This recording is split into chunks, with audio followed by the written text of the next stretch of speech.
Alright, this is it's gonna be a thing tonight, huh?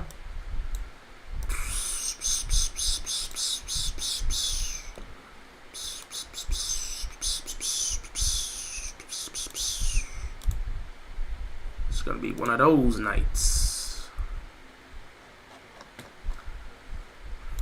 Is one thing I need to do before I officially pull this up.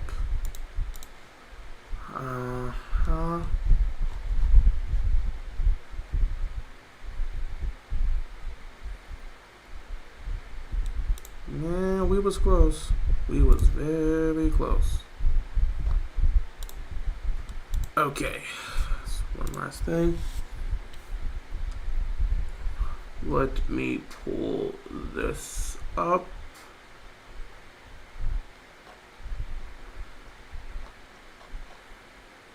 Actually, let me see something here. Sorry guys, just give me a second before we get started.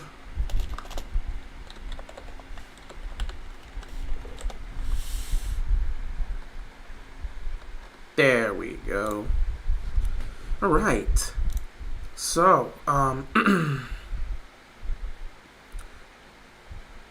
sorry, what's going on, everybody? What's going on, everybody? Hope you're enjoying your day. You called me crazy. I don't remember calling you crazy. I predicted we blow out the Niners and lose to Miami in the shootout. Well, I mean, I guess if you're a psychic, give me the lottery numbers right now. I'm trying to win a couple million. But excuse me for assuming the Niners wouldn't. Excuse me for assuming I would have a battle between the Ravens and Niners. You predicted that we would blow out the Niners and then lose to Miami in the shootout. Let's see how that works out. By all means, give me the lottery numbers since we're talking about you being a psychic. Apparently, you can see the future. I'd appreciate those numbers, though. I'm dead serious, bro. I will go to the gas station right now and put up those numbers. What are the lottery numbers, since you are a psychic that could predict that? I had us winning. I didn't expect it to be a blowout. But what's going on, everybody? Hope you guys are enjoying your night. I've got a little bit of time to kill. Not to mention, what's today? It's Wednesday. Oh my God, it is Wednesday because we played Monday night. You know, usually I would want to try to put this on Tuesday, but yeah, it's Wednesday. Who knows? Maybe I might do another live stream tomorrow. But it's Wednesday. Appreciate some of you guys stopping by, and we got some things to talk about, man. We've got the Ravens and the Dolphins going at it on New Year's Eve. Thankfully, it's going to be a 1 p.m. game instead of a primetime game, because I hate having to wait the entire day just to watch my team play. I would prefer to be in the 1 o'clock slot, watch them play, see the results, and then go on about my day. So we're actually going to get that. But we have a very interesting matchup this week. And it's the biggest matchup because it's the most important one, and it ultimately determines who's going to get the 1 seed. With a victory on Sunday, the Ravens not only win the AFC North, they will officially clinch the number 1 seed, which means they will claim home field advantage for themselves. It feels like both teams desperately, I can't even say desperately, but it feels like both teams really want this number 1 seed. If I was to say who needs it more, obviously Miami needs it more. I don't think they want to go on the road anywhere. But Baltimore could definitely use the number 1 seed as well. You know, Baltimore for a while now has been able to control their destiny. And there's been some pressure put on because, again, the other teams you expect to lose, they have not been losing. Or you hope they would lose, they have not been losing. So, you know, how do you respond to that? You just keep winning. And Baltimore has continued to win. In fact, I don't think Baltimore's lost a game since the Cleveland matchup where we blew that 14-point lead. I think that's the last time we've actually lost a game. So that's actually a good thing to see, that we've actually done a good job in finishing games compared to where we were in previous years, or even in previous weeks. So it is what it is. We need the Jets to beat the Browns, and we AFC North. Well, let me see. What are they? We don't need the Jets to do anything. At the end of the day, Baltimore has controlled their destiny. So we don't need the Jets to do anything. What we need is the Ravens to beat the Dolphins. The Ravens beating the Dolphins automatically clinches the AFC North, and it clinches the number 1 seed. So we don't need... Oh, you mean the NFC? The NFC needs it? Are you saying someone needs the Browns to lose? I don't know if that would affect the NFC. I wouldn't say that would affect the NFC. I don't know what you're speaking of in terms of that. Anywho, this is a battle for the 1 seed. If Baltimore wins, they claim the 1 seed and put Miami in a nasty situation. Like, if you're the Dolphins, you don't want to lose this game. Because like I said, with Baltimore, actually both teams will get put in that situation. I mean, AFC North. No, I mean, again, the Ravens do not need the Jets to beat the Browns. What they need to do is beat the Dolphins. If they win on Sunday, it doesn't matter what Cleveland does. Baltimore wins on Sunday, they get the number 1 seed. So they don't need the Jets to beat the Browns. They need to win their game on Sunday the way they've been winning their games over the last few times. I would love to clinch the division before Sunday, that's why. That'd be cool. It'd be nice for that to happen, but it's not a need. It'd be cool. I would love to see that. I personally would want to see the Ravens clinch the AFC North before we would have to play the Dolphins, but it's not a need. We need to win our game against the Dolphins. That's more of a need, because it's not even about just the division. It's about the 1 seed. But assuming the Browns beat the Jets the way we expect them to, because I don't see I do not expect the Jets to lose. Not the Jets. I don't expect the Browns to lose. I don't think anyone's expecting the Browns to lose. But assuming they do win, and assuming the Bills win their matchup against the Patriots, I believe, this situation on Sunday puts both Baltimore and Miami in quite the pickle. So yeah, okay, Jets and Browns play Thursday Night Football. Okay, that makes sense. And then let me see when the Bills play Patriots also at 1 p.m. So this is a game that both teams need, because here's the thing. Both these teams are a game ahead of their divisional rival right now. For the AFC East, the Bills. For us, the Browns. The loser of this game gets put in a very interesting compromise. Yeah, they get put in a very interesting compromising situation in terms of what would happen next week. If the Ravens were to lose this game and Cleveland beats the Jets on Thursday, Baltimore will be 12 in, what were they? Baltimore would be 12-4. Yeah, thanks for being the Niners. Hey, man, I didn't do anything. I just sat here. So, give your shout-outs to Lamar on his Twitter, and give your shout-outs to the Ravens players on their Twitter. I just commentate over the game. I don't really do much here, but give your shout-outs to those players for balling out. They deserve it. Yeah, because Cleveland right now is 10-5. Baltimore losing Baltimore losing to the Dolphins. If that was to happen, that puts Baltimore in a must-win situation in Week 18 against the Steelers. Because if Cleveland beats the Jets and we lose to the Dolphins, we're going to be 12-4.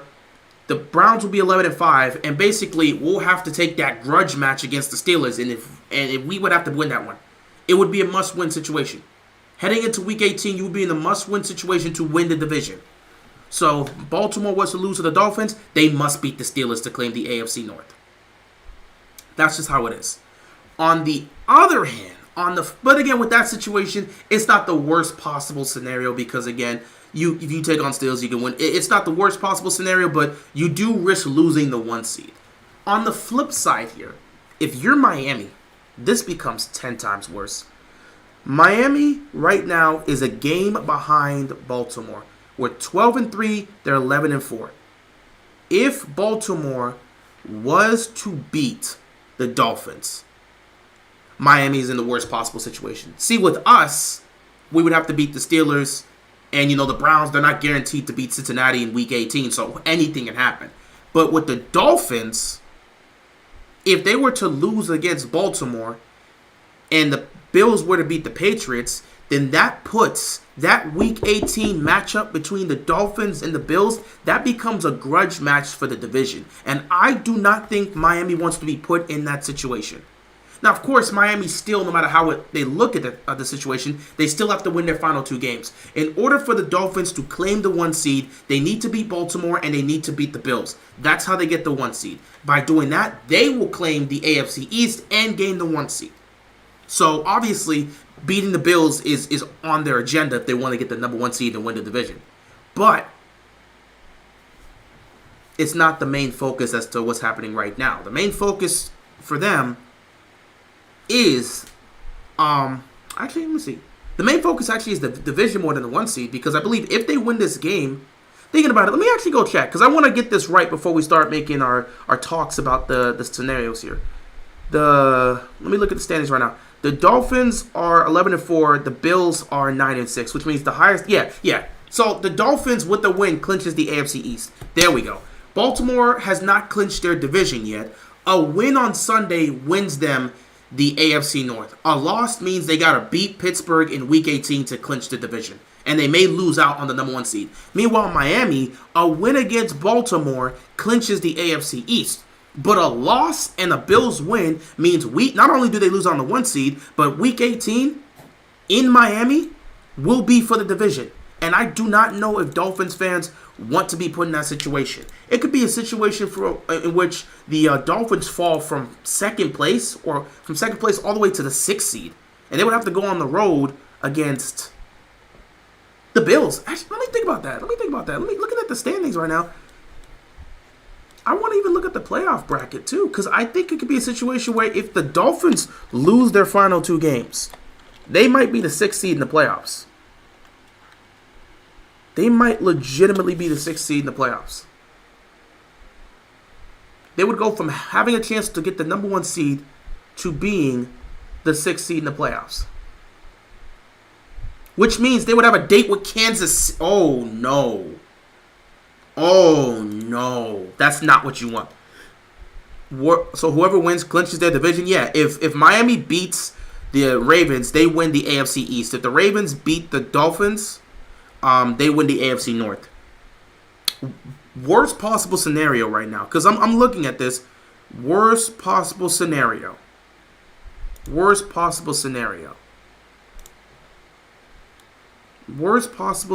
for the Miami Dolphins, because they're the 2 seed right now. At 11-4, they're the 2 seed. Assuming the Chiefs, who knows? Assuming the Chiefs at least win 1 of their final 2 games.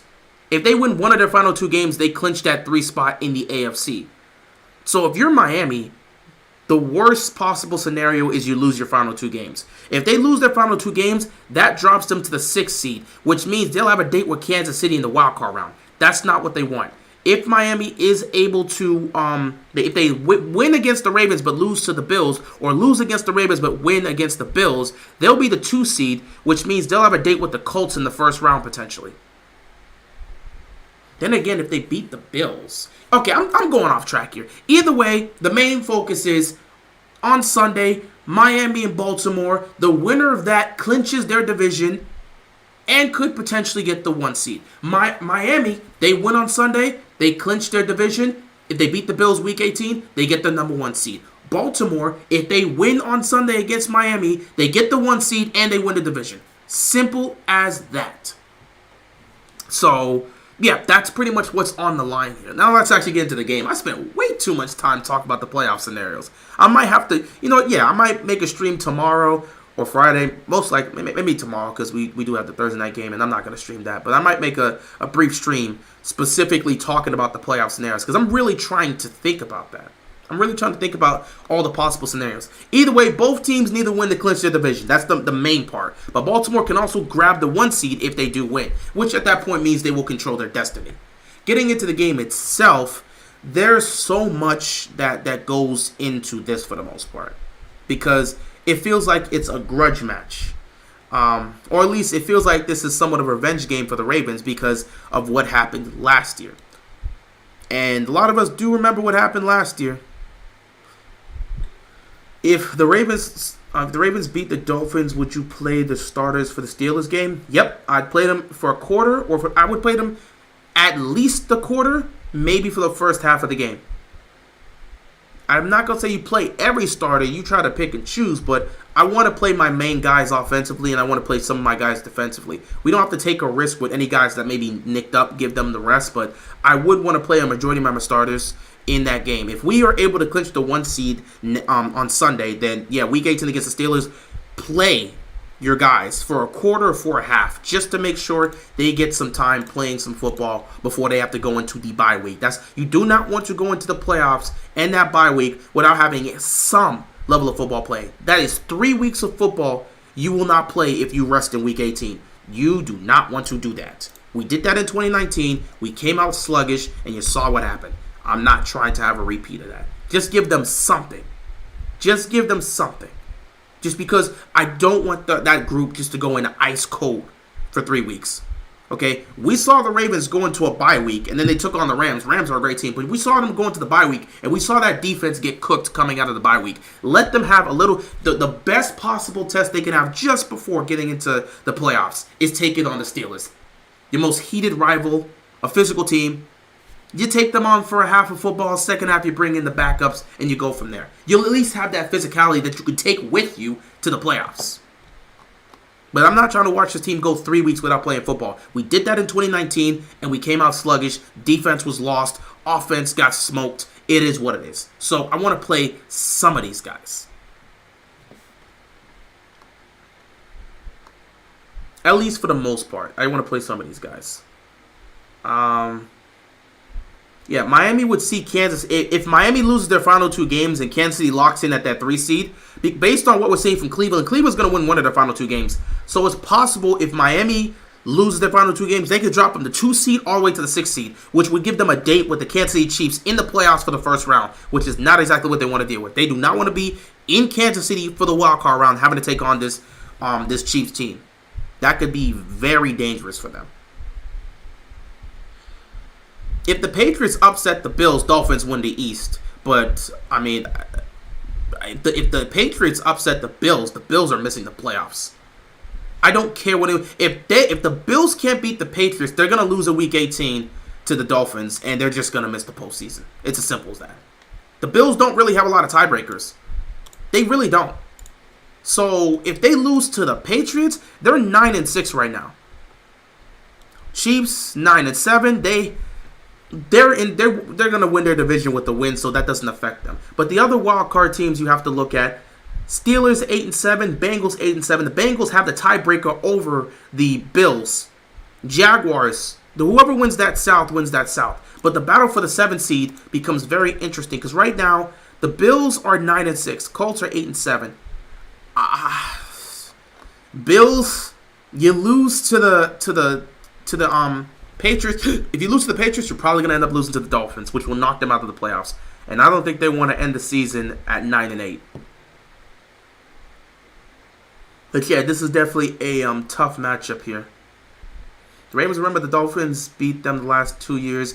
They want revenge. They're going to beat them on Sunday and probably see them in the playoffs and beat them. We don't even know if they're going to match up in the playoffs because it could potentially be a 1-2 seed matchup, which means the only way they would meet up is in the AFC title game. We're not guaranteed to be there. They're not guaranteed to be there. So, I mean, maybe they seed each other in the playoffs. I don't know. But I don't even know how the playoffs are going to go. It's going to be very weird for the most part. How's Cal Hamilton? We're going to get into that. Injuries are the only concern, though, if we don't rest them. I mean, yeah, you got to rest them, but you got to play some of them. Like, I wouldn't say you play everybody, but you want to rest some of them. We're all Bills fans and more just so the Steelers don't make the playoffs, even though we know they're not going. I mean, they're not making the playoffs, most likely, even if they do win against whoever the hell they're playing. I don't know who the Steelers are playing this week. The Seahawks? Yeah. Oh, then yeah, I hope the Seahawks win because they're actually fighting for a playoff spot, but we'll see. Don't think the Bengals tiebreaker over Bills matters because they got swept by the Steelers. But the Steelers aren't in the playoffs, though. The Steelers aren't in the playoffs. And that's where it is.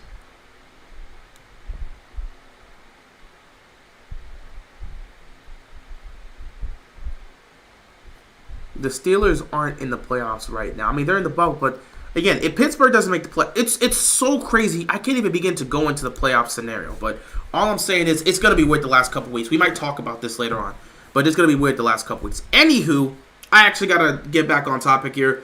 We get talking about the Ravens. We're talking about the Dolphins. This is going to be a very interesting match. In terms of injuries, I got the report right in front of me. So today, both teams did practice. I believe the Ravens actually didn't do an official practice. They did a walkthrough.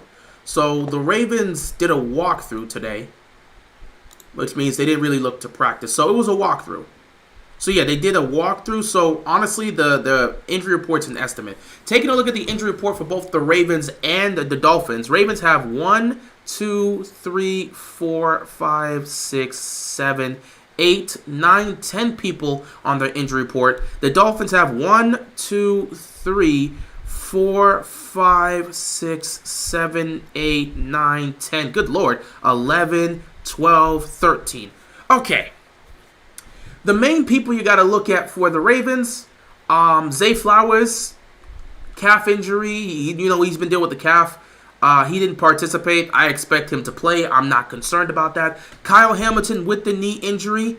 He didn't participate as well. Now, we don't really know the severity of the injury, but it seems to be minor. Like I said, when I went back and re-looked at it, it seemed like Hamilton just bumped knees with one of the defenders. So I think, if anything, it re-aggravated the knee a little bit, but I don't think it's a situation where it's going to take him out majorly.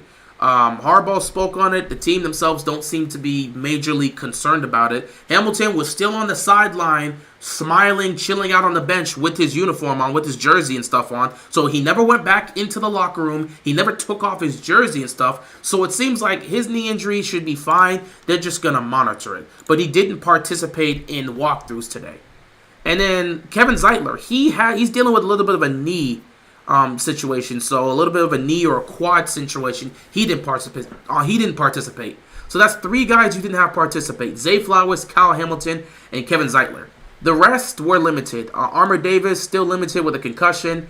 Millette, he didn't play obviously with the knee. He's still limited. Obviously, it's a walkthrough, so we'll see what happens with him tomorrow. Same for Armour Davis. They didn't play in the last game. We hope to see them this time around in this game. Makari, limited with a concussion. We saw him get knocked out of the game on Monday. Patrick Queen dealing with a little shoulder injury. He's limited. I believe the injury probably happened when he got that interception and Trent Williams landed on him. When Trent Williams was trying to get the ball out, Williams landed on him. So most likely that's where the shoulder thing happened. Don't think it's anything major. There's a pec injury for Roquan Smith. I also don't think that's anything major as well, but he was limited in the walkthroughs. Of all people, Jordan Stout, our punter, is on the list. How many times did we punt in that game? I think we punted 2 times. Actually, I think we probably punted once or twice. So the biggest surprise to me, everybody else on this list, I know they're a little bit banged up, a little bit sore. They're going to be fine. We're 48 hours removed from the game, so I know they're going to be fine. But I was confused as to why Stout is on the injury report. He was out there once. He punted once or twice. How did he get hurt? Man, he's dealing with a back thing. I don't think it's anything that's major. But, the Ravens are monitored. I will say this. The Ravens have done a great job this year in monitoring the injuries and really just making sure anyone that's severely hurt or somewhat majorly hurt, they limit him. They don't try to force him out there with the injury to play on it. They're doing a good job on that situation, so that is cool. Yeah, I heard Russell Wilson got benched. We know exactly what they're doing. They know exactly what they're doing. They're going to cut him. They're going to cut him in the offseason. They're just going to have to eat that money, but they're going to cut him. But yeah, Stout being on this was interesting. Broderick Washington dealing with an elbow situation. He's limited. So yeah, you got 3 people that didn't participate. The rest are limited. Some of these guys were on the injury report last week and didn't play. So I don't think it's anything majorly, significant here. So that's the thing. Meanwhile, for the Dolphins, I don't know what's going on with them. Look out to Miami Dolphins fans, but they had quite the amount of people on this list. Devon, their running back, He didn't participate. He's dealing with a toe injury. One of their offensive tackles, Armstead, he didn't participate. He's dealing with multiple things. One of their wide receivers, Robbie Chosen, who's I think their wide receiver 4 or wide receiver 5. He didn't participate. He got concussed. Another one of their offensive linemen dealing with a calf injury. He was limited. Tyreek Hill, we know he's been dealing with the ankle situation, so he didn't participate. Though I think with Tyreek Hill's situation, it's just them trying to be cautious and giving him rest. So I don't think Tyreek Hill should be fine. He played last week against the Cowboys, wasn't compromised. The other individual you have to worry about, though, that was compromised was wide receiver Jalen Waddle. He got hurt in that game, did not return. He did not participate. He's dealing with that ankle injury. Anything else to really look at? Another offensive lineman dealing with a hamstring situation. He didn't participate.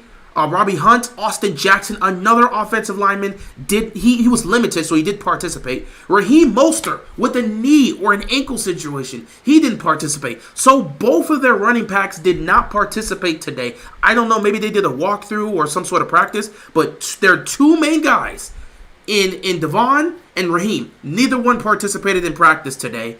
And Waddle, one of their main receivers, did not participate. But the biggest one here that has to be monitored, the biggest one here for the injury report that has to be monitored is Tua. Tua's on the injury list. He's dealing with I think they said he's dealing with a thumb issue. So he's dealing with a thumb issue. He might also be dealing with a quad issue. So Tua's on the list. He was limited in practice today. So just to name some of these individuals, Tyreek Hill, we could take him off. Devon, Xavier Howard was also on this. He's dealing with a hip injury. Okay, Dolphins got a lot of their guys banged up right now. I don't think it's a situation where most of these guys aren't going to play, but they're banged up right now. Because I'm seeing a lot of guys here. Just to name a few, like Tua, Waddle, Mostert, and Devon. Xavier Howard on this list. They're missing several offensive linemen. Yeah, they're banged up right now. Miami is really banged up right now. So just take a look at the injury report. Baltimore's dealing with some things too, but Miami's really going through it. I don't think it's a situation where a lot of these guys that are on the injury report aren't going to play, but, you know, them just being on the report just means there's some things that got to work out there. What about Ramsey? Ramsey's fine. He's not on the list. Ramsey's fine. He's been fine since he got back. So there's no problem. The issue is they got multiple offensive linemen on this. Both of their backs are there, and their wide receiver 2 and Jalen Waddle's there, as well as their quarterback. That's a concern if you're Miami. But again, I don't think it's a major concern. Today's Wednesday. We don't play till Sunday. Thursday is more of an estimate as to how things are going to go. So Thursday's practice, we'll see who participates, who doesn't participate. But yeah, Miami's banged up right now. I can see why they want the bye week. They are definitely banged up. I didn't even know Tua was dealing with some things. And I didn't even know Mostert was dealing with something. That's wild. Either way, both teams a little banged up heading into this matchup, but I don't think it's a situation where most of these guys are going to be missing individuals. What about Wilkins? Wilkins is not on the injury list, so he should be good to go. But yeah, Wilkins is not on the injury list. He's fine. Either way, both sides are banged up. Battle for the 1 seed. It would be in Baltimore's best interest to clinch the AFC North and the 1 seed with the win at home on New Year's Eve. It would be in Miami's best interest to find a way to win this so that they can at least win the division. Even if they end up losing to the Bills, at least clinch the AFC East so you're guaranteed a home playoff game.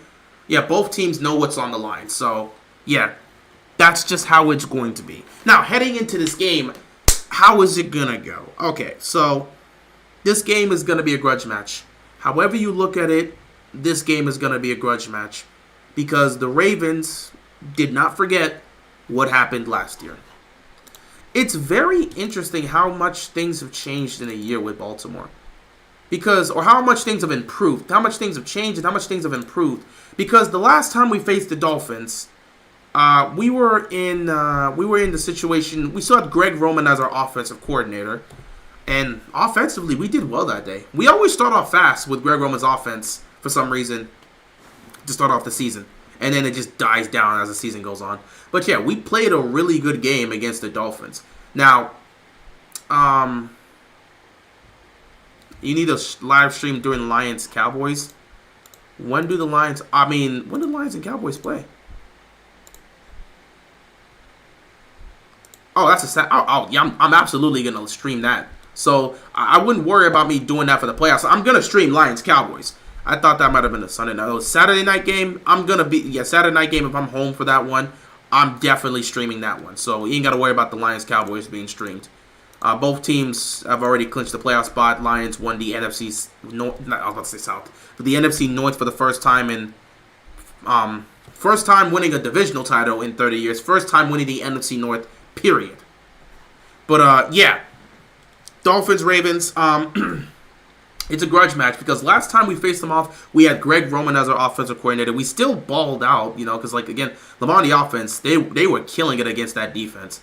We're a more versatile offense now than we were last year, and we've got better weapons to utilize this time around than we did last time around. To be fair, on the flip side, defensively, Miami's a better defense than they were last year. So who knows how things are gonna fare? But both teams have improved in those aspects. But of course, the biggest matchup that needs to be focused on Sunday is the Ravens defense versus the Dolphins offense. Because the Ravens offense in that game last year did their job. The Ravens defense in the fourth quarter blew it. Completely blew it. It was a mess. A historical fourth quarter collapse that we've never seen before. 21 points in under 12 minutes. A 21-point lead shattered in under 12 minutes. Easily one of, if not the worst loss of that season. So much happened in that fourth quarter. And we feel like there's some individuals that want to get their get back. Last year, Marlon Humphrey was covering Tyreek Hill. For 3 quarters, Tyreek Hill, what's going on, Kevin? For three quarters, Marlon Humphrey was doing a damn good job on Tyreek Hill. He was locking him up. Tyreek Hill was getting locked up by Marlon Humphrey through the first 3 quarters. Marlon Humphrey then proceeded to get injured, and he was taken out of the game. He did not participate in the fourth quarter, and Tyreek Hill went crazy. Marlon Humphrey definitely wants to get that get back, and I'm pretty sure Marlon Humphrey may be one of the main guys that's going to be covering Tyreek Hill just because of what happened last year. Another thing to note, Brandon Stevens was the one that actually took over, I believe, for Humphrey in the fourth quarter. Brandon Stevens was still learning. And man, did he have some growing pains. In that game in the fourth quarter, that man got cooked left, right, up, and down. I don't know why I did down first, but left, right, up, and down. Got cooked all over the field in the fourth quarter when he was trying to cover Tyreek Hill. I know Brandon Stevens wants his get back. He's not the same corner he was last year. Kyle Hamilton.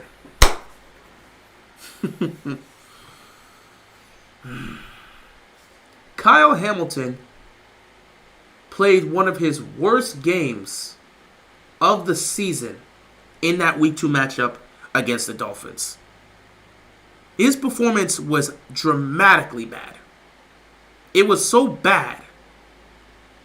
It was so bad that people were already getting pissed off about the draft pick in the first place because of how he performed in that game.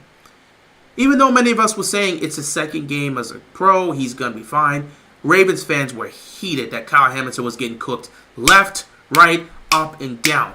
To make situations worse, he was getting cooked and specifically targeted because Tua was getting picked off left and right by Marcus Williams. So Tua stopped throwing towards Marcus Williams' direction and specifically targeted the area that Kyle Hamilton was in. And Kyle Hamilton did not do a good job there. Did not do a good job at all. Kyle Hamilton, as a rookie, is not the Kyle Hamilton we see today. Now, I don't know if he's going to play. We'll have to wait and see. But if he does play, I am very interested in seeing how Kyle Hamilton is going to perform this time around. Because rookie Kyle Hamilton is not the same as Kyle Hamilton year 2. I can tell you that for sure. He was one of those guys that was heavily criticized. But most importantly, out of all of this, the main guy that was criticized more than anybody else, Mike Macdonald. This was year 1 of Mike Macdonald being our new defensive coordinator. We had just let go of Wink Martindale, and Wink Martindale went to the Giants. Many people did like Wink Martindale's defense. They hated the fact that he was so blitz heavy, but they did like his defense because the defense was aggressive and they were putting up numbers. Now, Wink Martindale's defense, the weakness in it was the fact that they were so blitz heavy that honestly, there was weaknesses that you could exploit there, especially when they were so blitz heavy that, yeah, I have to mention it. They were so blitz heavy that they were being exploited. They were so blitz heavy that they were being exploited when they couldn't get to the quarterback. Wink Martindale's defense was being exploited because we would blitz and play man coverage, and our guys couldn't stay with them. Our guys couldn't do a damn thing. They were getting humiliated. That was a bad look. The biggest weakness in Wink Martindale's defense is that if the blitz is not getting to the quarterback, you're leaving these guys open to get cooked in man coverage, especially if your secondary isn't keeping up. So we were blitzing. And it was costing us a lot of games because man-to-man, we just weren't doing a good job in the secondary. And boy, did it cost us in that game against the Dolphins. Not that game. Boy, did it cost us down the stretch when we were trying to clinch a playoff spot in 2021. That's why Wink Martindale was let go. Out goes Wink Martindale. In comes Mike Macdonald. Mike Macdonald's system does not focus on the blitz. Mike Macdonald's system more focuses on zones. It's more about zones and throwing a mixture of different coverages and blitzes. But his defense was different than Wink Martindale's defense. Against the Dolphins, his defense was doing their job. They were doing a great job. Great job. Fourth quarter, Mike Macdonald's defense couldn't do anything. He wasn't able to adjust. The personnel was getting cooked. We blew that lead, and everybody immediately attacked Macdonald. This is one of the worst defenses we've ever seen in the history of the Ravens. So last year, Marlon Humphrey gets knocked out in the fourth quarter. He's not there. Brandon Stevens gets cooked by Tyreek Hill. Kyle Hamilton gets cooked in the secondary. Macdonald plays. He has a bad game as a defensive coordinator. Easily the worst of the season. All of these things happened last year. So we know for sure it's a grudge match. I know Macdonald wants to make up for that fourth quarter collapse because they didn't forget about it. I know Brandon Stevens wants to make up for how poorly he played against Tyreek Hill. And there's a chance there'll be times he matches up with him. I know Marlon Humphrey wants to get back out there and be on the field for fourth quarters. And I know Kyle Hamilton, if he gets to play, he wants to have a much better performance against that Dolphins offense. So it's definitely a match where there is some revenge on mine. That is some of the intentions. But all in all, it's mostly focused on just trying to win the game. So the matchup of this game, the matchup of the week, the matchup of this game, straight up, Ravens defense versus Dolphins offense. Because last year, the Ravens offense was doing whatever they wanted against the Dolphins defense. Lamar had an amazing game. He balled out. Honestly, if we wouldn't have choked that game, Lamar was going to be player of the week because he destroyed that Dolphins defense. The Ravens are more versatile on offense now. To be fair, the Dolphins defense is better. So I expect it to be an interesting matchup between the Ravens offense and the Dolphins defense. But the real matchup is the Ravens defense versus that Dolphins offense. Because it was that matchup that led to the comeback. So we got to see how the Ravens defense responds against Tua and this offense this time. So that's just setting up the stage for Ravens and Dolphins.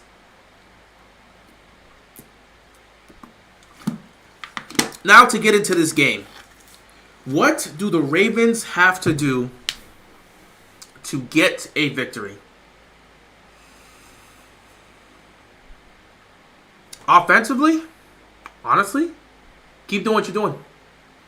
Keep doing what you're doing, but also stay clean. The Ravens offense, in the game against the Niners last week, straight up, had 7 straight drives where they scored via touchdown or field goal.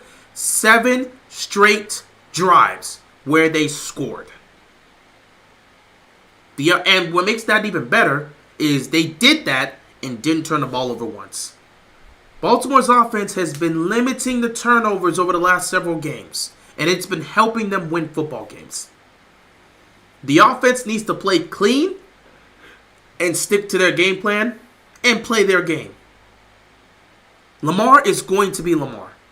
He's going to make plays. He made plays against that defense last year. He's going to do what he wants to do. That's just Lamar. He's going to make special plays, and we love him for it. But the offense as a whole, stick to your game. Stick to your game and play clean. If we have no turnovers in this game, I absolutely believe Baltimore's offense is putting up 30-plus points again. That's all we really need from the offense. Play your game. Do not turn the ball over. You're going to be fine. The real challenge comes with the defense, because the defense has work to do. Again, I read you the injury report. A lot of guys are on that injury report. I do not know who is going to play. In the injury report, Tyreek Hill was on the injury report, but again, it's more of a rest day because, again, he was fine after the Cowboys game. But you have Waddle that was on that injury report. He is vital to what the Dolphins do offensively, especially in the pass game. Tua is compromised right now. He's a little compromised with some injuries there. That also has to matter. Both Mostert and Devon, both of their backs, are on that injury report. And there's several offensive linemen on there. So I don't know who exactly is going to play in this game. But let's just make this assumption that pretty much everybody on the injury report for the Dolphins play.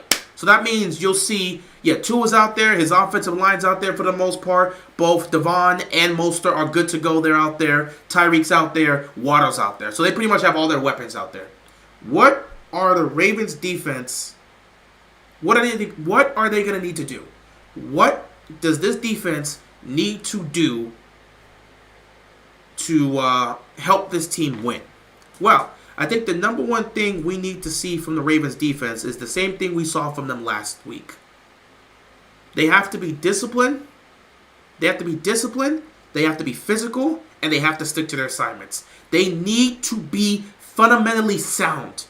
When they were playing against the Niners, as the game went on, they started to be more fundamentally sound. Now again, I don't care what defense you have, defense is going to give up some plays. You're going to give up some plays, you're going to give up some yards. We saw early on the first drive for the Niners, you got that huge play to Kittle, he took it into our territory. But a couple plays later, Kyle Hamilton picks off Brock Purdy in the end zone. So we know they're going to make some plays. They're going to pick up some yards. We are coming off of a game where we had to deal with Christian McCaffrey, Deebo Samuel, Brandon Ayuk, and George Kittle. We know that unit we just faced off against is a dominant force. Those are legit weapons, and they've been terrorizing the NFC this season. We did a good job in that game overall in terms of containing them as much as possible. The most important thing we did in that game was put pressure on Brock Purdy, and that was ultimately the difference maker. This week, we're dealing with another group of talented individuals here, dealing with a Tyreek Hill, dealing with a Jalen Waddle, dealing with both Devon and Mostert. So you know they've got talent. They can run the ball. They can run right past you in the secondary. They've got pass catchers. They've got speed. They're probably the fastest offense in the league. So we know they've got weapons. But we've also got the personnel that matches up with them. We need to repeat what we were able to do against the Niners. Be tough, be physical, everybody stays on point, stick with your man, and be fundamentally sound. That's what the defense is going to need to do. That's the main aspect, being fundamentally sound. Because if you let any one of these guys get behind you, it's a wrap. If Tyreek Hill gets behind the secondary, it's a wrap.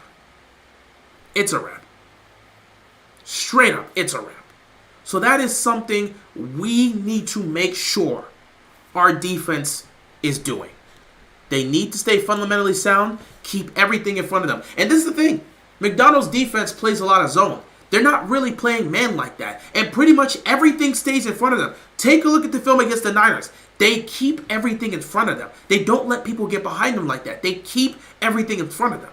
That's how they're able to be as great as they've been. They keep everything in front of them. So they're going to have to bring that same level of mentality, that same scheme, that same physicality. They got to bring that back home and play like that against the Dolphins. So that's the main thing they have to do. Something that would be even better would be what they did against the Niners, forcing turnovers. So everyone's got to stay fundamentally sound. We get that. But what we also have to do is put the pressure on Tua and force him to make mistakes. We put the pressure on Brock Purdy. We put the pressure on Brock Purdy and forced Brock Purdy to make mistakes, and boy, did he make mistakes. Not every single pick was his fault, but boy, actually, yeah, boy, did they look bad. Not every single pick was his fault, but boy, did they look bad. Though, if you take a look at the film, you will understand those interceptions were, other than the first one, because that was just a bad decision right there. I mean, Hamilton baited him. Brock Purdy should have known better. But the other three interceptions, that was all made because of the Ravens' defense. Ravens put the pressure on Brock Purdy on those three interceptions, and because they put the pressure on Brock Purdy, they forced him to make mistakes. And that's what you want to do. So, game plan for the Ravens defense. You got to be physical with these guys. Got to be physical with these receivers. Got to be physical with their backs. Be physical. Be physical. Be concise. Everybody stick with their guy. And be fundamentally sound. From there, you're going to want to put pressure on Tua and force him to make mistakes. We also want to be able to get to the quarterback. Thankfully, with the way our front seven has played this year, with Clowney and Matabike and Kyle Van Noy and what Urban's been doing, what Urban's been doing, all of these guys on that front seven, they've been cooking. So continue to put the pressure while continuing to stay fundamentally sound. Force Tua to make mistakes. Force him to turn the ball over. That is what we need to see from our defense. They were doing that last year through the first three quarters. They collapsed in the fourth quarter and was unable to do that. This year, everybody has to continue to play the way they played in those first three quarters last year, but make sure you play like that in the fourth quarter as well. So yeah, defensively, stay fundamentally sound, put the pressure on them, be physical, and offensively, have a clean game, don't turn the ball over, and put points on the board. So simple as that. That's what we need to see from the offense and the defense. If the Ravens are able to do that, they should be able to win this game. There should legitimately be no issue for the Ravens in terms of winning this game if they do that. But we just have to see.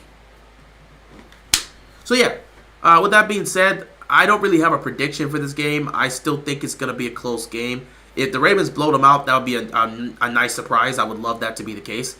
If they blow them out and actually close the game, oh, that'd be perfect. Beautiful. But I think it's going to be a much closer game than we expect it to be because both teams know what's on the line and both teams are going to play with that level of intensity. So we'll have to see how things go. But I still think the Ravens can win it. Maybe they win it by 5 or 6. But I got the Ravens winning this game, of course. I still believe they can win. I still believe they're the better team out of the two, and they match up better with what they match up better in terms of the Ravens' strengths are the biggest weaknesses for the Dolphins. So we match up better against them. From what we've seen this year, we've been the better team. So I believe because of that, we should be able to get the victory. And if we're able to get the victory, we clinch the 1 seed, we win our division. Week 18, we really start to think about who's going to be out there versus who's not going to be out there, and how long we're going to play our starters versus how long we're going to, not. So that's just where we come into talking about and discussing what happens moving forward there. But I do believe the Ravens are going to get the win. So I got the Ravens winning this game. I got the Ravens winning the game, moving to 13-3. And securing the number 1 seed and winning the AFC North. But we'll see how things go. Because again, due to the injury report, I do not know who's going to be on the field. It's only Wednesday. We'll find out soon enough. But I'm not sure who's going to be on the field. With that being said, let me start looking at some of your responses or questions in the chat. Yeah, I heard Russ got benched. I heard Russ got benched. They're going to look to get rid of him in the offseason, probably around like March. They're going to look to get rid of him. So, yeah, I heard he got benched. I remember Broncos fans telling me they were going to win a Super Bowl with Russ. The assumption was Russ would play well, and they had a top 10. They had a great defense that was literally carrying them. All they really needed was a good quarterback, and Russell Wilson just wasn't that. Can't get over Lamar pointing at Warner. I mean, Lamar's done that before. That's not the first time he's done that. Tua's going to get sacked 10 times by Baltimore. I don't think he's going to get sacked 10 times. So when's the last time? Actually, no. The last time the Ravens have sacked somebody that many times would be in 2017 when we did it to the Titans. We had like 12 sacks in that game.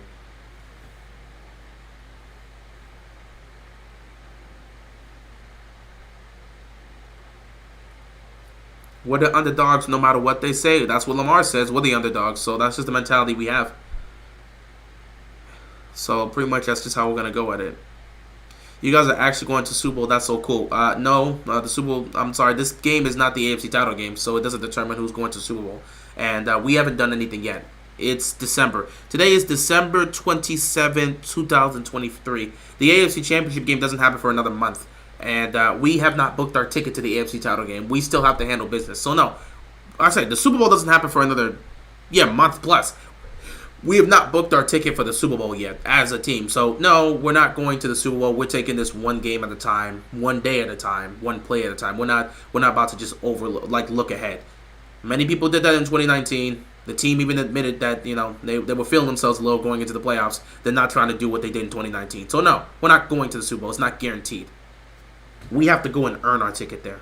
So we're not about to drink the Kool-Aid now and buy into the hype that people are throwing against the Ravens. No, we're still the same team we've always been. Feel free to underestimate us. We're trying to get this done one game at a time.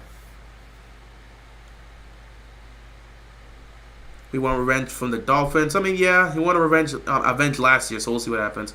We got Roquan playing for us this time against the Dolphins. That is true. We did not have Roquan Smith when we played that game. We had Patrick Queen. Who do we have? Patrick Queen and Malik Harrison. That was our linebacking duo? Or was it maybe Patrick Queen and Josh Bynes? I don't remember what the linebacking duo was. But Patrick Queen was he wasn't a terrible player, but he wasn't what he is this year. He was less improved last year. So, yeah, Patrick Queen was less improved last year than what he is this year, for sure. And I think you had maybe Bynes or Malik Harrison playing that other role. And neither one of them are Roquan Smith. So, yeah.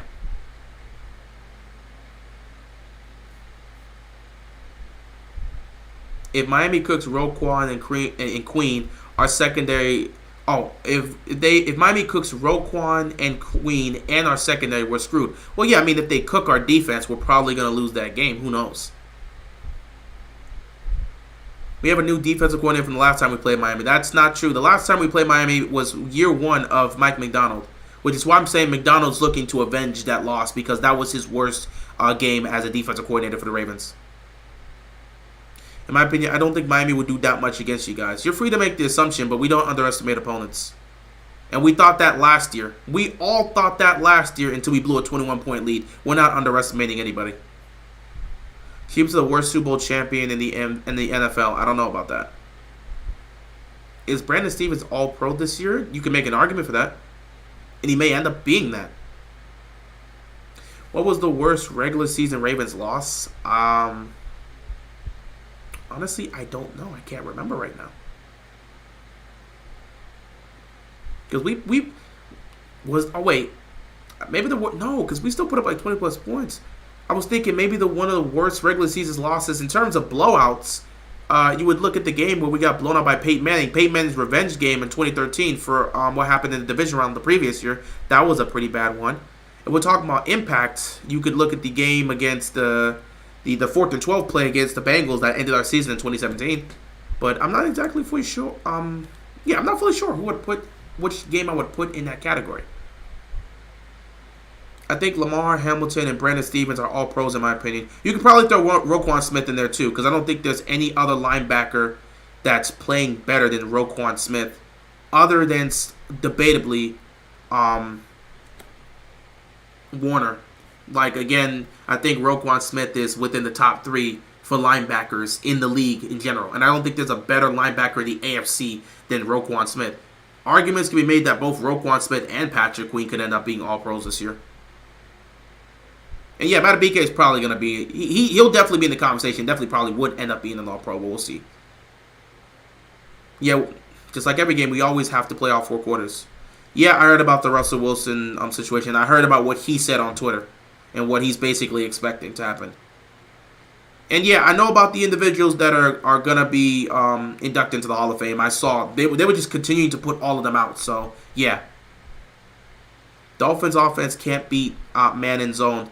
They've struggled with that, but that doesn't mean that they can't still be able to produce against that. And Tua's made plays. That's helped out. They were able to make plays against I know the Cowboys' defense has been different than ours, I get it, but they were able to make plays in some of those cases. Even when they were throwing zone at Tua, they were still able to make enough plays down the stretch to help them out. The Eagles put out the blueprint on how to beat the Dolphins' offense. That's cool, but you still got to go out there and play the game and actually, execute. Our worst loss was the Steelers based off of how we performed. Oh, he was talking about this season? Yeah. If we're talking about this season, absolutely it's the Steelers loss. That would be our worst loss because our guys didn't show up. The only game this season where our receivers just did not show up to play. Straight up. The second would have to be probably the Browns. You can make an argument. The Colts game was so weird that I don't even hold it against anybody. I just don't know what happened in that game. It was so weird. But blowing a 14-point lead in the 4th quarter against Cleveland, it has to be number 2. And number 1 will be offense and our receivers just not being able to catch a cold in Pittsburgh. So the defense has to switch up coverages. I mean, they're going to be doing that throughout the game because McDonough's going to be... He's going to be switching up the blitzes. He's going to be switching up the blitzes. He's going to be disguising some of those blitzes. So you don't exactly know what the Ravens are going to run defensively until the ball snaps. So they're going to try to confuse Tua there. My only fear is Tua is 2-0 against Lamar and the Ravens. Okay, I don't think that has any effect as to what's going to happen here. I mean, he could be 17-0 against the team. That doesn't guarantee he's about to be 18-0. So, yeah, I mean, that's cool that he's 2-0 against Lamar and the Ravens, but that doesn't mean he's going to be 3-0 after this Sunday. So, I don't have any fear. Like, I'm going to be very honest. It's Week 17, guys. I have zero fear. You want to know when my fear is going to come back? Hit me up. If we're in the divisional round, that first drive, that's where my fear is going to be. But I have no fear about about Sunday's game. I have no fear about next week's game. I do not. I do not. At the end of the day, it's Week 17. I'm past the fear and talk in terms of the regular season. Come playoff time, that's where my fears come in. That's pretty much it for the most part. I just think the Ravens are peaking at the right time. I wouldn't be surprised if we blow. I mean, again, if we blow them out, that'd be a great to see. But I don't really predict blowouts like that because I know sometimes you get upsets and surprises. Look at the 16-0 Patriots. Another example why you got to think about resting your starters. To be fair, I don't even know. Did the 16-0 Patriots rest their start? No, they didn't. They didn't do that. They played in Week 17. So actually, funny enough, look, didn't they play the Giants in Week 17? I believe they played the Giants in Week 17. What a crazy situation. Let me look at this.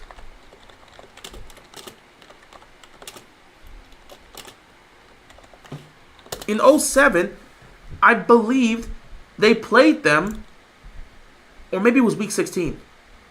No, it was Week 17. It was Week 17. They beat the Giants 38-35 to go 16-0. So Week 17, they played the Giants, and then they played them in the Super Bowl and lost. Find that hilarious.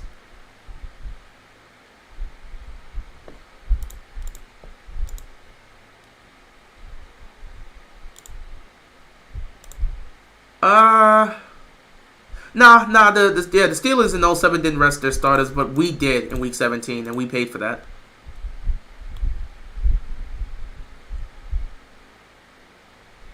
How aren't the Browns clinched yet? They have 10 wins. I don't think they have the tiebreakers. I don't know if it's, no, because, there's still scenarios where they could potentially miss the playoffs if they were to lose their last games, and certain things could happen. Like if certain teams win all their last two games and Cleveland was to lose their last two games, there's possibilities that the Browns could still miss the playoffs. But the chances of the Browns missing the playoffs is so small. So they haven't clinched because of the possibility. It's like 2%. There's a 2% chance they're missing the playoffs. That's why. The percentages always work like that. Until that reaches 0, you don't clinch.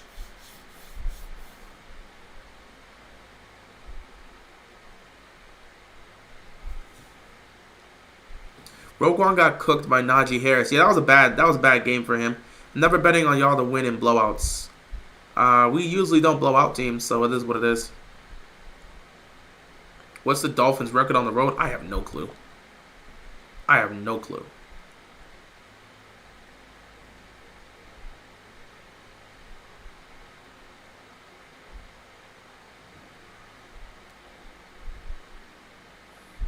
Yeah, I heard about Devin Hester. I heard about all the guys. I know all the people that's going to be inducted into the Hall of Fame. They were showing that early on, so I know about all the guys. But yeah, this should be an interesting game. It should be an interesting matchup for the most part. We'll see who can get the victory at the end of the day. I remember vividly the 2007 Giants gained so much confidence. Yeah, they talked about it. They talked about it. Eli's talked about it, and some of the other guys talked about it and said that game was so huge for us because we took it down to the wire and almost beat them. So we felt confident that, after seeing that matchup, we saw just how much we can match up with these guys, and because of that, we felt confident that if we were able to go on a run and see them in the Super Bowl, we would have a good chance to win.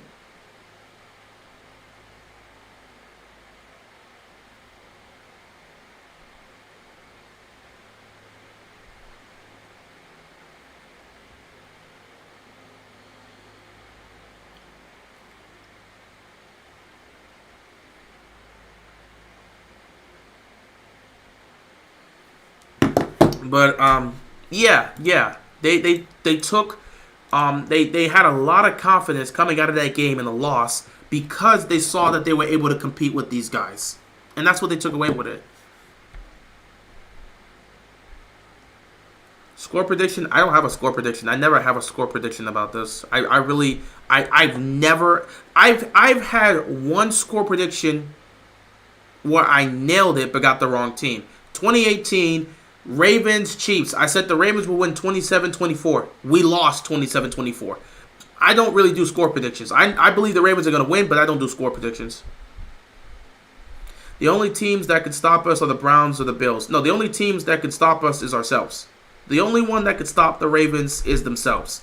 If they don't play up to this, you cannot play the way they played against teams like the Niners. When they've played against some of the best teams in football this year.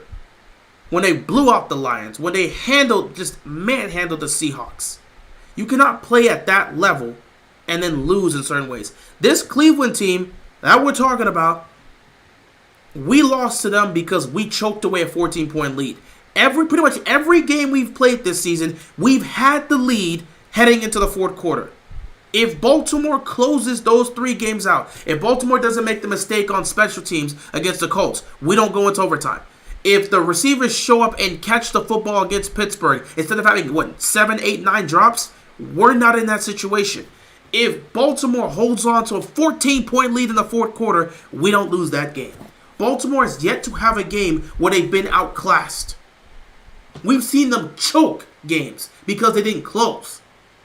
But we have not seen them go into a game and after 60 minutes we sat back and said, man, they got outplayed. Man, they got outclassed. So no, I do not sit back and say the Browns can stop us or the Bills can stop us. The Colts game, they didn't get outplayed. They literally made it. It was special teams. It wasn't offense. It wasn't defense. It was special teams that cost us the game. It was literally special teams that cost us the game. It was not offense, it was defense. That was the game Hamilton had 3 sacks on Gardner Minshew. If anything, it was somewhat even. I don't want either one of them handing me the ball. Stop picking trash quarterbacks and asking, who would you rather have? This garbage guy or that garbage guy? Neither. But I wouldn't sit back and say that game was a game we got outplayed. It was probably more so even between the two. But again, special teams ultimately was the deciding factor. If special teams doesn't screw up the way they did in that game, we probably don't lose. Simple as that. We probably don't lose that game. Because, again, we had gotten the safety, the stop on fourth down. We had gotten the safety, and then we kicked it off. So as long as we don't, I don't know, what's it called? Fair punt it. As long as we let the clock run down to under 2 minutes, they don't have a chance. But we let that run down. We made a lot of mental mistakes, special teams-wise, in that game against the Colts. But yeah, every loss they've suffered, the 3 losses they've suffered, have been due to self-inflicted wounds. We have been the ones that have beaten ourselves more than anyone else has beaten them. So no, I don't look at the Browns and say the Browns can stop us. What's going on, man? I don't look at the Browns and say the Browns can stop us. I don't look at the Bills and say the Bills can stop us. There's nobody stopping the Ravens but themselves. Now, that doesn't mean the Browns can't beat us, and that doesn't mean the Bills can't beat us. It's any given Sunday. And at the end of the day, after 60 minutes, whoever's got the better score at the end of the day wins the game. Buffalo's playing with house money right now. Now, granted, I didn't like how the Bills played against the Chargers. That was a game they really could have lost. But we saw what they did against the Cowboys. We know they can rise to the occasion.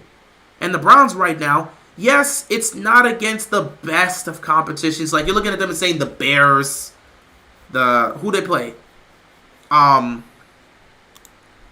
Who they play last? Oh, the Texans without C.J. Stroud. No C.J. Stroud against the Texans when they're already dealing with injuries and battered and beaten up. And then barely winning against the Bears. Yeah, you can look at that and say it's unimpressive, but they're still winning football games. They're winning football games and they're winning at the right time. So obviously, Cleveland has a chance to beat us if they meet us in the playoffs. Obviously, the Bills have a chance to beat us if they meet us in the playoffs. Hell, Kansas City has a chance to beat us if they meet us in the playoffs. Their defense has been a top 5 defense this year. So anybody can lose. Anybody can lose.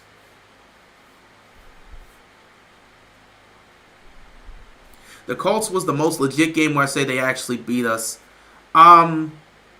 It was still more of a game where we did beat ourselves than I would say they beat us. Though I do, because again, straight up, one of the biggest aspects, you get 3 sacks from Kyle Hamilton. One of those resulted in a fumble. There was 2 times where we could have had fumbles due to the defense getting to Gardner Minshew. We didn't recover a single one of those fumbles. Those are game-changing plays that we couldn't recover because guys wanted to scoop and score instead of just falling on the ball. The defense, despite that, the defense got a safety. And all we have to do is get the punt and just take off. Do not fair catch it. If Flowers does not fair catch it, we're under 2 minutes. And if we're under 2 minutes, they're not going to have time because we're just going to run the clock at that point. They're not going to have time to be able to get into position to win. So those are the mental mistakes that the Ravens did. Those are the self-inflicted wounds. Those are the opportunities they didn't capitalize on that hurt them. Though I will sit back and say the Colts game is probably the closest to sitting back and saying they beat us. But at the same time, while I do point this out that was the closest that was closest out of all the 3 matchups to where we can sit back and say, yeah, they beat us, we also have to note that we were missing several players. I keep saying 7. We were missing several players in that game. So, because that was shortly, I believe that was shortly after we lost both Linderbaum and Stanley because of what happened week 1. I believe it was either Odell missed that game or Rashad Bateman. We were missing a couple pieces. So that Colts game, we weren't exactly 100%. So they were the closest loss where I can sit back and say it felt like they beat us, but we were missing guys. And again, those self-inflicted wounds ultimately determined the game for us. If Zay Flowers does not fair catch the ball, we don't lose that game because we don't give them the time. If he catches it and just takes off and stays in bounds, honestly, it gets to under 2 minutes, the game's most likely over. But it was just those mental mistakes. That game, special teams was awful, by the way. That game, special teams was just awful.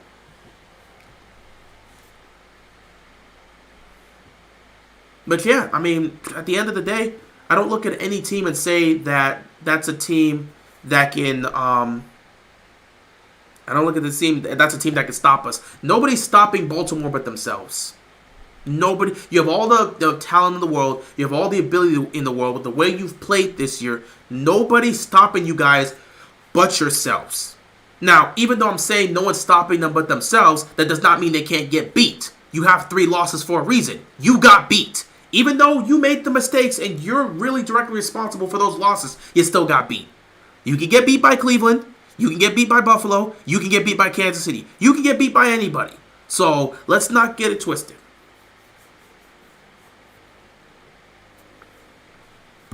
Simple as that. Simple as that. Browns Ravens for a third time will be interesting. Lamar versus Flacco. If we do get that matchup, it'll be an interesting conversation to have.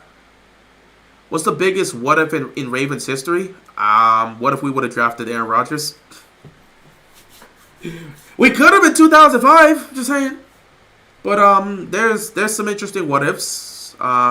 What if the Ravens defense doesn't choke 2 14-point leads in 2015? Does Flacco go to a second Super Bowl? Because we would have faced off against the Colts in 2014 in the AFC title game, and we beat them in the regular season. We felt comfortable going up against the Colts again. So that's a what if for the Ravens. What if we don't rest our starters in 2019? What if Billy Cundiff doesn't miss the field goal? I think that might be the biggest what if. Because I don't even know if Tucker is on this team if Cundiff, makes the field goal. And the funny thing about it is, better yet, forget about Cundiff. Because one thing, we would get on Cundiff so much because he missed the field goal, but we keep forgetting that his field goal was going to tie the game and send it to overtime. We weren't guaranteed to win in overtime. The real what if is, what if Lee Evans catches that football and holds on to it? Would the Ravens win the Super Bowl? Because they would have to face off against the Giants in that Super Bowl. And we won our first championship going up against the Giants. Flacco versus Eli in the Super Bowl. If Lee Evans holds on to that catch, what happens in the Super Bowl that year? Do we win it? Maybe. But then again, if that happens, does 2012 even happen? Probably not. Do we even have Justin Tucker? Probably not. There's another one. What if Ravens beat Steelers on Christmas Day 2016? I don't know if I can sit back and really say it's much of a what if. Because we would have to go, in order to win the division in 2016, we had to beat the Steelers on Christmas and then beat Cincinnati in Week 17. And Flacco's always done poorly against Cincinnati. So I don't think, we could have ended up, we could have beaten the Steelers and then lose in Week 17 and the Steelers still win the division. Because Cincinnati, at that point, it probably could have just been a repeat of what happened in 2017, but just a year beforehand. Beating the Steelers wouldn't have guaranteed us the division. But them beating us guaranteed the division. We needed to win that game and then win against the Bengals to win the AFC North. What if we would have passed up on Lamar? That's, of course, a major what if. Because you're not even in the last 6 years don't happen the way they happened if you pass up on Lamar. You probably stick with Flacco until his contract ends. And you probably look to draft another quarterback when you can. Which means, when did his contract end? 2019, 2020? So you may have been part of the 2020 draft. Maybe you end up, trading up to getting one of these quarterbacks. Maybe you may be sitting here with a Tua. Maybe you're sitting here with a Justin Herbert. Or maybe the Ravens just completely flop and pick another bad quarterback. Let's not forget, the Ravens weren't exactly great with picking quarterbacks. They've lucked into their last 2 quarterbacks. Before Flacco, they were doing a terrible job in drafting quarterbacks. How many quarterbacks did we have between, when we let go of Dilfer? Between Dilfer and Flacco, from 01 to 08, How many quarterbacks did we have, and how many of those did we draft? The Ravens were not no huge major experts in drafting quarterbacks. They found a way to hit with Flacco, and they found a way to hit with Lamar. So who the hell knows? Maybe we end up drafting, maybe we end up drafting Mac Jones. So yeah, that's a huge what if. If that what if happens, maybe we're not even contending right now. 2019 doesn't happen, obviously. You'll probably have to do somewhat of a rebuild. Oh, John Harbaugh gets fired. I would sit back and say that. If we don't draft Lamar, Harbaugh's gone. This team could look entirely different.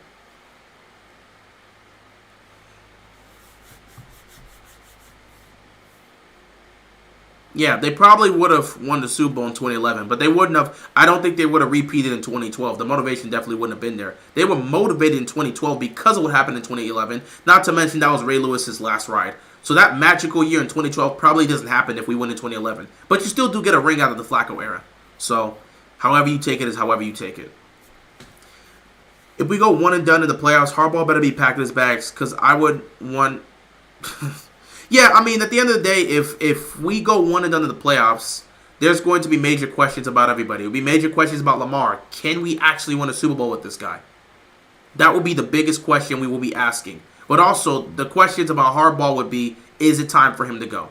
If we go one and done, Harbaugh is most likely packing up. It's a simple fact. Like at that point, Bisciotti's like, all right, Harbaugh, you got to go. At that point, McDonald probably becomes the head coach. They're going to fire John Harbaugh if they go one and done. You can't have a collapse like that. You just can't. You had a collapse in 2019. If you haven't learned from your mistakes in 2019 and you go and do the same thing 4 years later after everything that's happened, nah, Harbaugh's gone. And questions about Lamar is going to arise at the highest level. Let's hope that doesn't happen because even Lamar brought up 2019 and it seems like it's still on his mind. So hopefully the teams learn from that. Obviously, the team's better as a whole compared to what they were in 2019. The defense is definitely better than what we had in 2019. So hopefully they get the job done in the playoffs. But who knows? Anything can happen. Steelers might drag their way to 500 again if they win one more, either Seattle or Baltimore. Who knows? Who knows? We'll see what happens. I don't really care what happens with the Steelers. That has nothing to do with me. But who knows?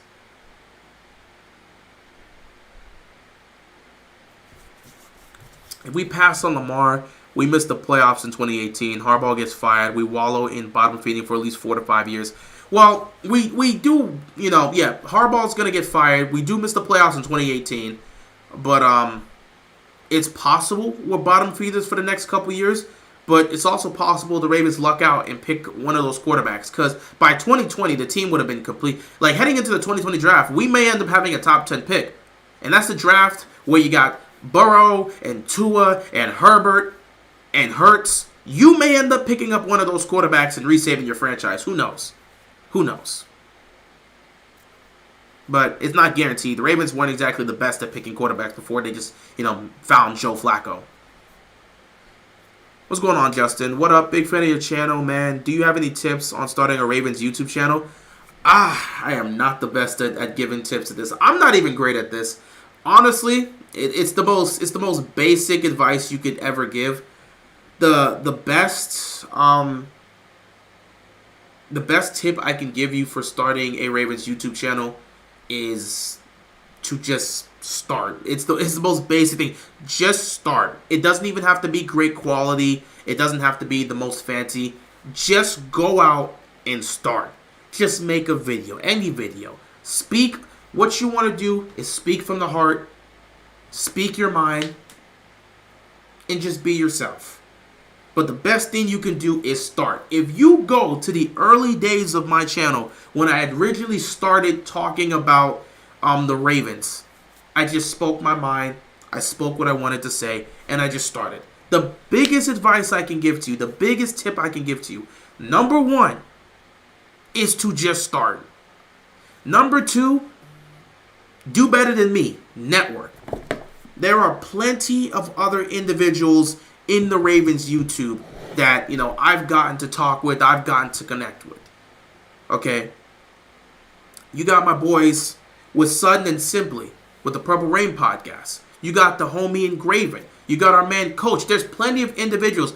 My boy Raven C. There's so many individuals within Raven's YouTube. Feel free to reach out to them. Connect with them. Hit them up in the comments. I didn't do that. I personally didn't do that. That's something I had to learn. But like, yeah, number one thing, just start. Create a video. It doesn't even have to be good, in your opinion. If you feel it's not good. I'm not saying it is not going to be good. But obviously, every time we make something, we always feel self-conscious. When I made my first video, I thought it was terrible. I look back on it now, I still think it's terrible. I don't even know what I'm doing. I walk in just so weirdly, I'm just like, who is this guy? But just make something.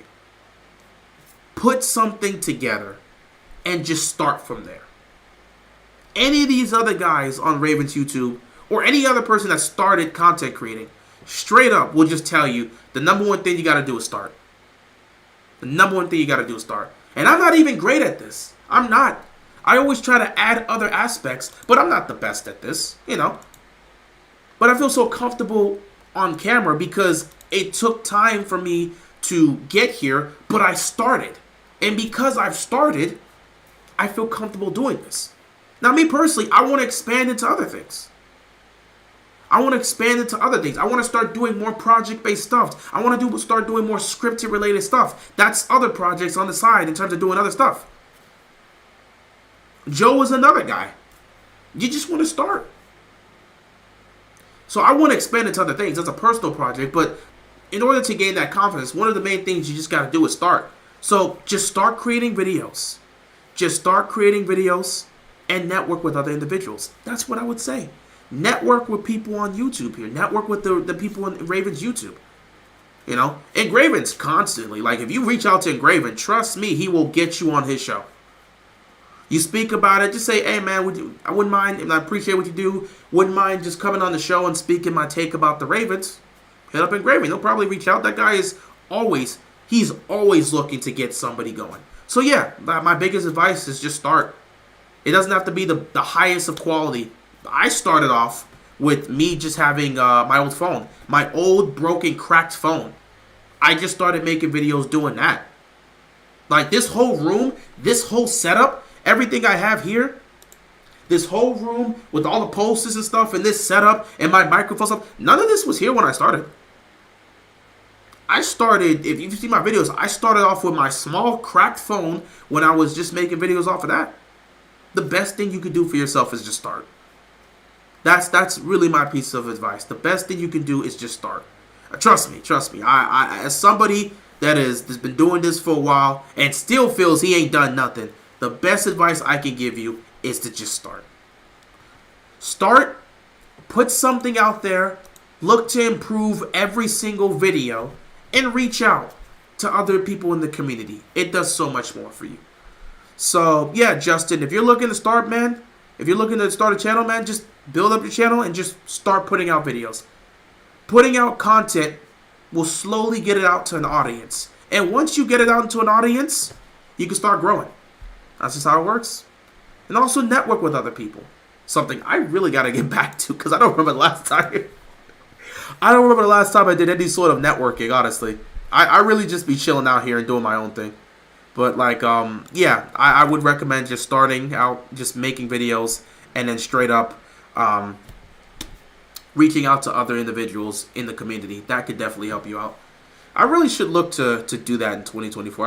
I gotta network a little bit better, especially within Raven's YouTube. I gotta do that more because it's been a while since I've actually pulled up on one of my guys' channels for a collab or something like that. It's been a while. But, you know, I'll probably look to try and do that in 2024. I've been vibing this year. So, you know, I've been kind of just doing my own things. And I'm trying to get some projects going for 2024. So, yeah, that's kind of what my mindset is. But, yeah, my advice, just get started. If you have any way to record. And just start with basic takes. If you have a take about the Ravens you want to put out there, just put it out there. If you want to do a record prediction, do that. Whatever you got to do is whatever you got to do. Just start. That's the best thing I can tell you. Just start. Something I have to listen to and take advice of because there's several other things I want to try. There's several other things I want to do. And there's other channels I want to create. So I got to take that advice myself and start. So, but yeah, that's the best advice I can give you in terms of starting a Ravens channel. So I hope that helps you out. Okay, let's see here. It's 12:18 in the morning. I definitely have to go. How long have I been here? I have definitely been here for over an hour. I am going to have to call it here soon. Because I've been here for over an hour. I wanted to be here for an hour. I'm here for nearly an hour and a half. So, yeah. I'll answer a couple more things. I'll read a couple more things in the chat. And then call it a day. There's no way we can afford to lose Harbaugh. We have too much consistency with him. Winning is hard to do in the NFL. We have a guy who can win in the league. Buddy, he's been here for 15 plus years. You've got a guy in Mike McDonald that is prime to be head coaching material. We can't afford to lose McDonald. If we allow him to go out to the market, he's going to be the next head coach for somebody. And Harbaugh's not going to be coaching this team forever. He's not going to be a head coach for 30 plus years with this team. Harbaugh's been here since 2008. Okay, at some point we got to understand that time is going to pass and errors are going to pass with coaches. Okay? So to sit back and say there's no way we can afford to lose Harbaugh. I get where you're coming from because of what he's accomplished here and how much he means to the franchise. But at some point you understand Harbaugh is just going to choose to retire, right? You need to understand that he's not going to be the head coach of the Ravens forever. So the Ravens do have to start looking towards the future, which is why people are talking about McDonald. Now, in terms of him getting fired if they go one and done, that's just the people that's more of the conversation being brought up in terms of the heat that will be put on the heat. The heat that will be put on the Ravens if they're not able to get it done this year. And he's the head coach, so obviously that heat's going to come to him.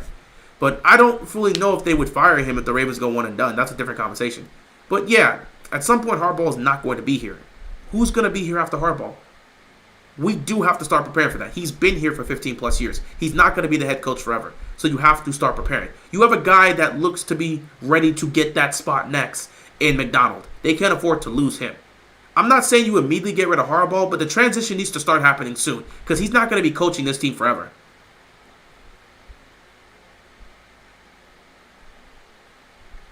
Unfortunately, Lamar at this point is Joel Embiid, like you said. Well, yeah, I mean, Lamar's gotten hurt the last couple of years, so I guess that injury talk is there. And we failed to get out of the second round like Joel Embiid, so I guess that's also talking as well. Also, our team has failed to show up in the biggest moments, just like the Sixers have. So, yeah, we're actually kind of the Sixers in some cases, in terms of that. But the difference is they hype up the Sixers every year like they're going to be in the finals, whereas they look at the Ravens and question whether or not they'll even make the playoffs. So we share the sentiment in terms of what we're doing in the postseason, similar to the Sixers, but in terms of the attention we get, they constantly talk about how the Sixers are going to go far. Meanwhile, Miami keeps going on deep playoff runs, but that's a different conversation. NFL playoffs is always great to watch every single year. Yeah, as long as they're competitive. That's just what I got to do, bro. Shout out from Southwest Washington, D.C. Mad love and respect, family. I feel like if Harbaugh stays, we might lose our defensive coordinator. Too many teams will be trying to get him as head coach. Well, if you don't want to lose him, this is where Steve Buscemi has to pay Mike McDonald head coaching money and give him a verbal agreement that he will be the next head coach of the Ravens when Harbaugh is gone. That solved that problem. The Wonder Kid Show was one of my favorite Ravens YouTubers, so hilarious and informative. I do have to reach out to him. I don't remember the last time I've actually talked to him. I talked to him a couple times on Twitter. We've had some conversations, but I ain't really hit him up like that. Shout out to him, bro. Shout out to him. Nitro, bro, he's that man is too funny, bro. Nitro is too funny. But yeah, so yeah. For any Nitro fans, bro, any Nitro fans that's in the stream, tell him your boy Keep It Real says shout out to him and what's good, bro. I appreciate what he does. He's a funny guy. So yeah, I definitely do got to reach out to him though. But like, yeah, he's a funny dude. He's a funny dude. I enjoy his stuff.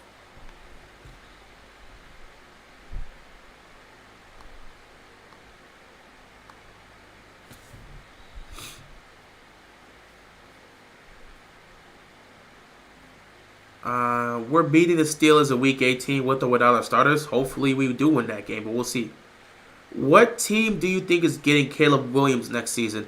It all comes down to what the Bears want to do. Are the Bears fully committed to Justin Fields, or are they ready to make a change? Because right now, the team that holds the keys to Caleb Williams is the Bears. They have the Panthers' #1 pick.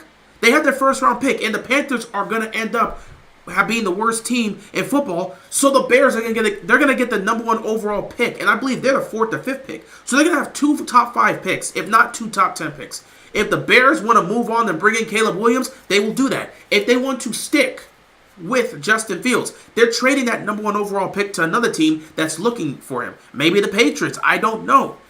But I think the key to getting Caleb Williams lies within whatever decision Chicago's going to make in the offseason. Whether they decide to keep Justin Fields or if they decide to trade him for extra pieces and then draft Caleb Williams. So we have to see. But it is what it is. I predict us to go 12-5 before the year. Same here.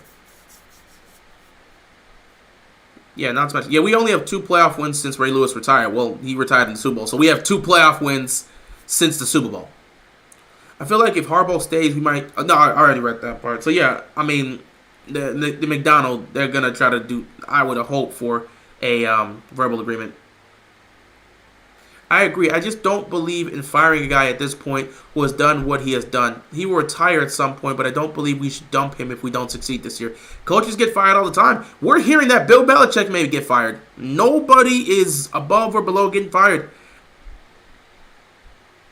If Bushati gets pissed off and he doesn't like... If this team blows in the playoffs and goes 1 and done, Bushati might pull the plug on Harbaugh's time here. Because he'll sit back and say... You couldn't get it done. We got this guy, McDonald. He's going to be the next head coach. What's going on to my main man, Raven C? Appreciate you stopping by. What's going on, man? Appreciate you, man. Miami's missing both safeties. They are. They are missing both safeties. Imagine Jim Harbaugh somehow replaced John Harbaugh. That would be weird. That would be weird. That's not going to happen, but that would be weird. And I don't even think they would want to do that. They'd probably want to go younger at head coach. He said, I hope we tell McDonald he's the next head coach after Harb, so we'll give him an incentive to stay. I mean, they'll have to. It's not even just telling that. You have to pay him head coach money. I think you're reaching this point where with McDonald, knowing how great he's been this year and what he's done, he's going to be in contention for a head coaching job next year. Because there's a lot of spots that are going to be vacant. And a lot of teams could use a defensive-minded head coach. So, because of this, I got to look at Steve and say, bro, you might have to pay this man head coaching money and have a verbal agreement with him that says you will be the next head coach of the Ravens once John is gone. That solves that problem. No other team can take him. And hope he just accepts it too. But we'll see. Anyway, guys, I have been here for an hour and a half. That was not the plan. I went over the time limit. I always do this, you know. Whenever you get into the stream, you never know how long it's going to go. You know, you just never know how long it's going to go. Sometimes it can go for 30 minutes, which it rarely does. Other times it goes for an hour and a half, which it usually does. But, yeah. So, like we talked about, guys, Ravens got to handle business on Sunday. Get the win. Secure the AFC North. Claim the 1 seed. Get that first round bye. And then figure out who's going to start, who's going to play, and how long they're going to play for Week 18.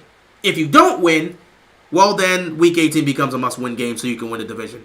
And you will go into that game understanding that you don't control your fate in terms of whether or not you're getting the 1 seed. So if you handle business on Sunday, you ain't got to worry about this. Don't handle business on Sunday, we're having a whole new conversation about can we win the division? Oh, not can we win the division, but we'll have a whole new conversation about is it still possible for us to get the 1 seed?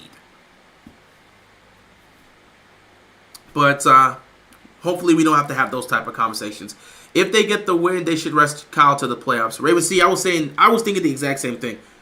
I don't even know if Kyle's going to play in this game. It's possible he does. But if Ravens are able to get the win on Sunday against Miami, there's some guys that are dealing with some injuries that I feel we can just rest. The guys that are perfectly healthy, perfectly fine, that are our starters, play them for a quarter or a half. Let them get that physicality. Going up against Pittsburgh will be great practice for them to deal with the physicality they're going to deal with the playoffs. Not to mention, I don't want everyone to have 3 weeks off and not playing football. We went on a bye week, and we saw what happened coming out of a bye week to take on the Rams. Let's not come out sluggish defensively. So, yeah, Kyle Hamilton would definitely be someone I would look to rest in Week 18 if Baltimore is able to get the number 1 seed. But we will have to see. If Ravens beat the Dolphins, Huntley's playing for Lamar. Most likely, but I still want to give Lamar at least a quarter. I think if the Ravens win, they got to treat the Week 18 like a preseason game. You give the Ravens starters a quarter or potentially a half. I would probably say more of a quarter to play just so they can get their feet wet and be like, all right, this is the last bit of football we're going to have for a while before we have to come back for the divisional round. So, yeah, if the Ravens win, give Lamar a quarter, but obviously Huntley's going to be playing a majority of the game. That's just how it's going to be. Now, if the Ravens don't do that, Lamar and the offense are going to have to be out there next week. Facts, I'll even try new plays. Week 18 would be great for them to try some new plays out.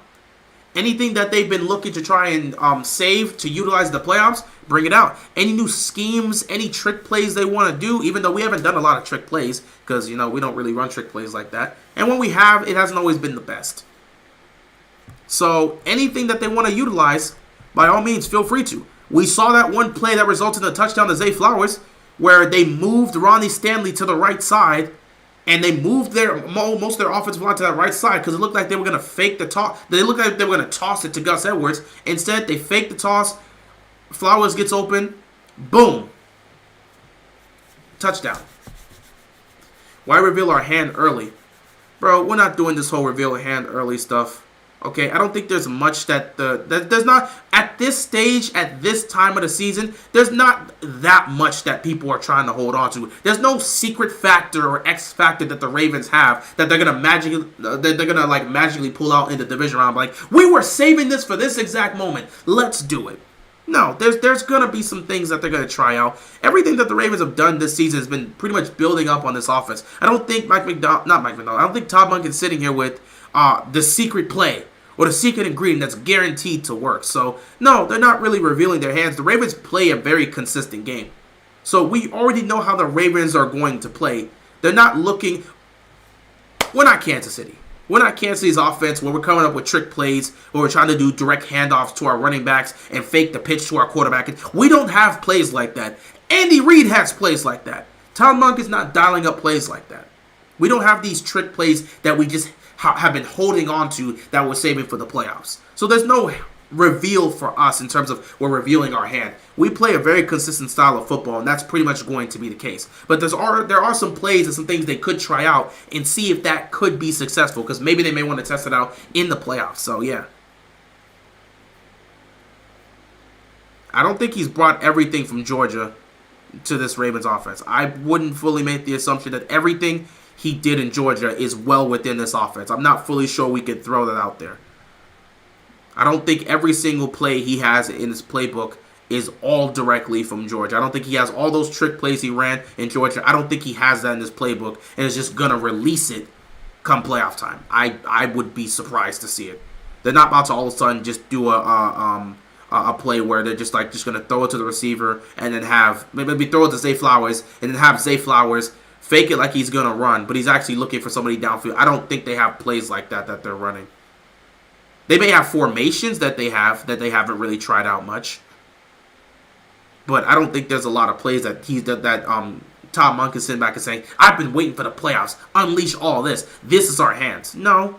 And even if he did, why wouldn't you want them to test it out and see how it works in the game before actually going to the playoffs? If you don't know it can work in the game, why would you look to use it in the playoffs if you don't know it can work in the game? So even if what you're saying is true and they do have plays that they've saved for the playoffs, why wouldn't you want them to test it out in the game to see if it works? They're not guaranteed to work. Just because something's working in practice does not mean it's guaranteed to work in the game. How do you know it's going to work in the game? We've seen in the past they've tried plays that worked in practice. They tried it in the game. It's resulted in a turnover. So you're not fully sure it's gonna work unless you see it in the game. So yeah, if he has plays like that and he wants to pull it out, feel free to. I would at least you would hope you could actually get film on that play being successful, so you know what to do. Right now, Ravens receivers would catch the balls more than the Chiefs. I mean, yeah, that's a given.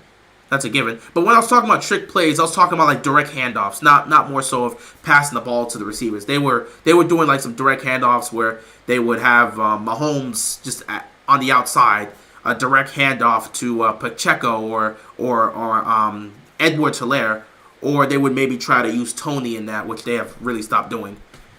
But or they would use like Travis Kelce, have him take the snap, and then him fake the handoff, and he goes himself. They have plays like that.